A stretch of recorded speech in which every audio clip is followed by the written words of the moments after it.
जो बीवी से सचमुच करे प्यार, वो प्रेस्टीज से कैसे करे इनकार। बचपन से सुनती आ रही हूँ मैं ये, और साथ ही ये भी जानती आ रही हूँ जब मैंने एस्ट्रोलॉजी सीखी, ज्योतिष जाना, कि जो ज्योतिष से सचमुच करे प्यार वो कारक को नहीं कर सकते नज़रअंदाज। जी हाँ, अब मैंने आपका ध्यान अपनी ओर आकर्षित कर लिया, तो चलिए मुद्दे की बात पर आते हैं। जब हम ज्योतिष पर काम करते हैं, जब हम ज्योतिष सीखना चाहते हैं, उसकी गहराइयों में जाना चाहते हैं, तो हमारा one of the basic tenants ये होना चाहिए कि हम कारकत्व को अच्छे से समझें।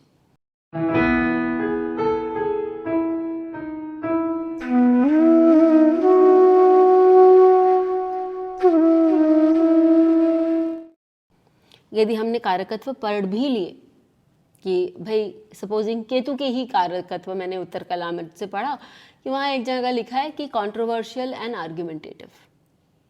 अब इसको मैं अप्लाई कैसे करूँगी?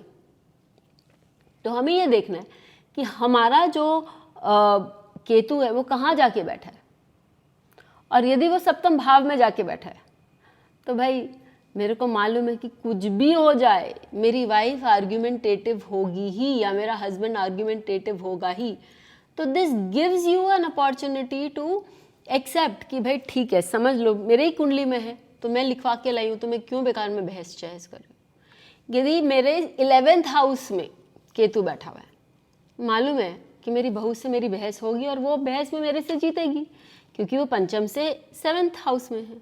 तो माई डॉटर इन लॉ वो बहस कर सकती है, तो मैं वहाँ पर आर्ग्यूमेंट से बचूंगी या मैं उसको एक्सेप्ट करके आगे बढ़ूंगी। सपोजिंग कि आपके 2nd हाउस में केतु बैठा है, तो ये भी हो सकता है कि आपका स्पीच बहुत आर्ग्यूमेंटेटिव हो, या ये भी हो सकता है कि घर वालों से आपकी बहस रेगुलरली होती रहे, या घर वाले आपसे बहस करते रहे। तो आप ये जान लीजिए कि भाई मैं अब बहस नहीं करूँगा, and I will not respond back to them because that will create friction. Ketu malefic planet भी। यदि आपका केतु जाके बैठ गया आपके 10th भाव में, तो बॉस से उतना ही बात करिए जितना कि ज़रूरी है, क्योंकि बहुत पॉसिबिलिटी है कि आपके अपने बॉस से अनबन बनी रहे और आप बहुत ज़्यादा देर एक जॉब पे नहीं टिके, क्योंकि you can not tolerate that kind of argument. यदि हम बात कर रहे हैं 3rd हाउस की, भाई छोटे भाई से ना दिन भर बात करके ना एकदम इरिटेट हो जाता हूँ, क्योंकि कुछ भी बोलो वो तो बहस करना शुरू कर देता है। तुम लिखवा के लाए हो इसलिए वो बहस कर रहा है, छोड़ दो, मत करो उसके साथ बहस।